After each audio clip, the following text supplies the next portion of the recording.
Salut, c'est Daphné, j'espère que tu vas bien. Aujourd'hui dans cette nouvelle vidéo, on va parler de l'investissement locatif.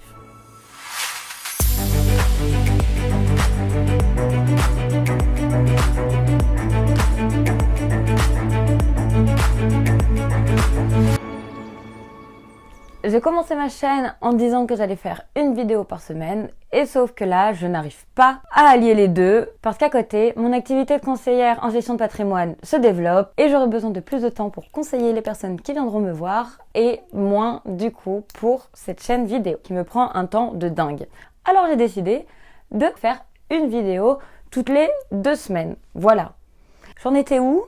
L'investissement locatif. Enfin, je vais commencer par dire pourquoi on fait un investissement locatif, ensuite comment on le fait, qu'est-ce qu'il faut prendre en compte, comment on le choisit, et enfin, quand on fait l'investissement locatif. Derrière l'investissement locatif se cache une raison, une volonté de préparer l'avenir, que ça soit pour la retraite ou la construction d'un patrimoine, l'avenir des enfants avec le financement de leur école ou alors leur trouver leur hébergement s'ils choisissent une autre ville pour étudier. Du coup, il y a plusieurs raisons pour préparer l'avenir et il y a aussi plusieurs façons. L'investissement locatif, ça en fait partie. Pourquoi l'investissement locatif plus qu'un autre investissement? Eh bien parce que l'investissement locatif, ça a quelque chose de rassurant. C'est parce que c'est de la pierre, c'est palpable. Les Français adorent cet investissement. Alors c'est tout naturellement qu'on se porte dessus. Et aussi parce que l'immobilier s'est toujours bien porté en France. Et alors, comment faire un bon investissement locatif? Quels sont les critères à prendre en compte? C'est ce qu'on va voir dans cette deuxième partie, le comment. La base de l'investissement locatif, c'est d'acheter un bien par l'intermédiaire d'un crédit et que le loyer puisse rembourser partiellement ou totalement tes mensualités de remboursement et aussi tes charges afférentes au bien. On a coutume de dire que les 3 critères pour la sélection de ton logement, c'est l'emplacement, l'emplacement, l'emplacement. Sa place est prépondérante dans la réussite et la performance de ton logement. Mais qu'est-ce qu'on cherche en fait quand on parle de l'emplacement? Est-ce qu'on cherche les villes où il y a le plus de jours ensoleillés par an? Ou est-ce qu'on cherche les villes où la pinte est la moins chère? Ou bien est-ce qu'on cherche les villes avec un fort potentiel locatif ou encore une bonne rentabilité? Alors, pour le choix d'un investissement locatif, c'est de la tension locale, le dynamisme de la ville et du marché qu'il va falloir regarder. Pour le potentiel locatif, tu peux te référer à la carte où l'on voit A1, A bis, B1, B2, C1. Ce n'est pas pour indiquer le niveau d'anglais moyen de la population. En gros, si tu veux du potentiel locatif très fort, vise des villes qui sont en A1, B1 plutôt que C1. Ça, c'était pour le potentiel locatif. De l'autre côté, on va regarder le rendement. On va voir que ces deux notions marchent ensemble. Si tu as un fort potentiel locatif, alors le rendement sera moindre. Et inversement, si tu as un fort rendement, alors le potentiel locatif sera plus bas. Et du coup, il ne faut pas s'arrêter simplement sur le chiffre de rendement. Hop, 10%, c'est génial, on y va. Non. Est-ce que tu veux un logement avec un fort rendement locatif? Et du coup, tu vas dans une ville un petit peu plus reculée et tu vas prendre le risque qu'il ne soit pas loué et de ne pas trouver de locataire, ou alors tu préfères la sécurité des grandes villes avec un rendement moindre peut-être, mais la sécurité d'avoir toujours un locataire. Alors il n'y a pas de mauvaise réponse, c'est vraiment selon toi. J'ai un exemple parfait pour ça, et personnel en plus, c'est la comparaison de mes 2 appartements. Et c'est même parfait parce qu'ils sont vraiment opposés. J'ai acheté mon premier appartement à Paris et le deuxième à Épinal. Tu connais Épinal? Ce n'est pas moins que la capitale des Vosges. Voilà où Épinal, je suis obligée de compter 1 à 2 mois de vacances par an parce que je ne trouve pas forcément des locataires tout le temps, alors qu'à Paris, j'ai beaucoup de demandes. Même trop. Enfin, je vais pas me plaindre, mais du coup, il est tout le temps loué. Pas un seul jour de vacances. Qu'est-ce qu'une bonne rentabilité et qu'est-ce qu'un bon rendement? C'est tout simplement un rendement qui te permettra d'atteindre tes objectifs d'investisseur tout en minimisant le risque et en ayant le moins recours à ton épargne. Ce que je veux rajouter, c'est que pour l'investissement locatif, ça va forcément te demander de l'effort d'épargne mensuel. L'autofinancement complet, voire même le cash flow positif, ça existe, mais ça demande beaucoup de connaissances et ça demande d'être vraiment très vif sur le terrain pour trouver la perle rare. En gros, l'investissement locatif, dis-toi que ça va te demander de l'effort d'épargne, ça va te demander chaque mois de mettre un petit peu pour financer ton bien. En tout cas, ce que je veux dire, c'est que l'effort d'épargne mensuel, ça arrive dans la majorité des cas et tu ne peux pas chercher et attendre la perle rare jusqu'à trouver le cash flow positif. Je vais rapidement parler de la rentabilité et des calculs. Alors, on a la rentabilité brute qui correspond au montant de tes loyers sur le prix d'achat de ton bien fois 100, parce que c'est un pourcentage. Ensuite, la rentabilité nette de charge et la rentabilité nette d'impôt. Ce chiffre est intéressant à garder en tête, mais il n'est pas du tout automatique.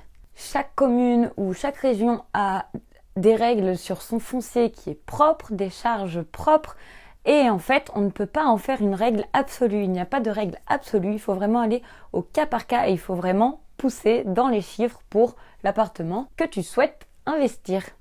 Tu as sans doute entendu qu'il fallait viser un rendement brut de 8 à 10% pour obtenir l'autofinancement du bien, car il va produire un rendement net suffisant pour couvrir toutes les charges et l'impôt liés à ton appartement.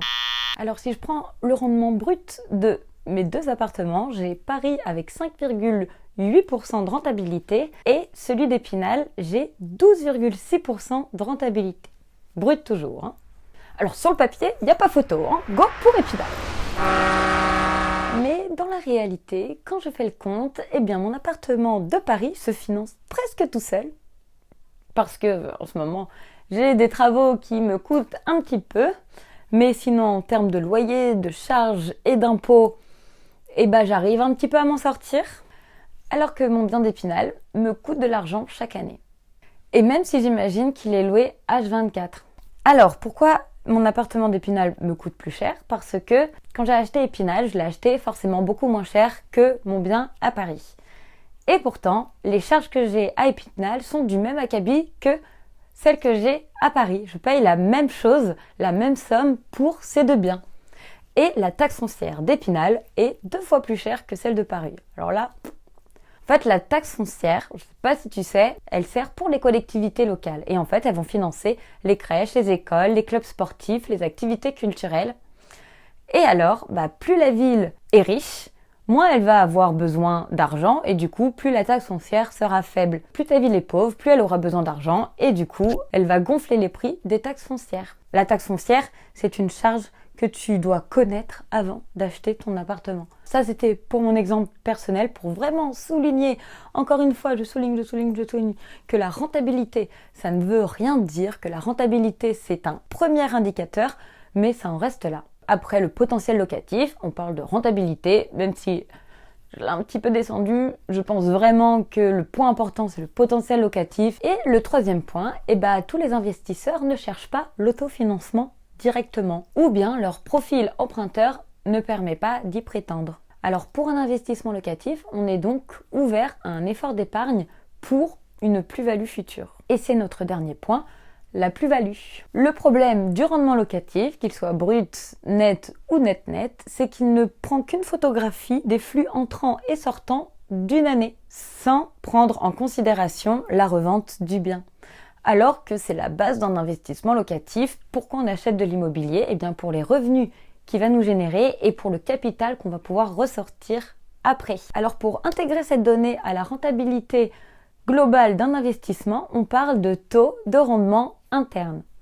En fait, avec le taux de rendement interne, tu peux même tout calculer, tu peux même comparer des investissements immobiliers ou des placements financiers. Alors si tu veux connaître le taux de rendement interne de ton bien, eh bien tu as juste à faire cette formule. Hop, non, pas besoin de sortir les lunettes, pas besoin de retourner sur les bancs de l'école.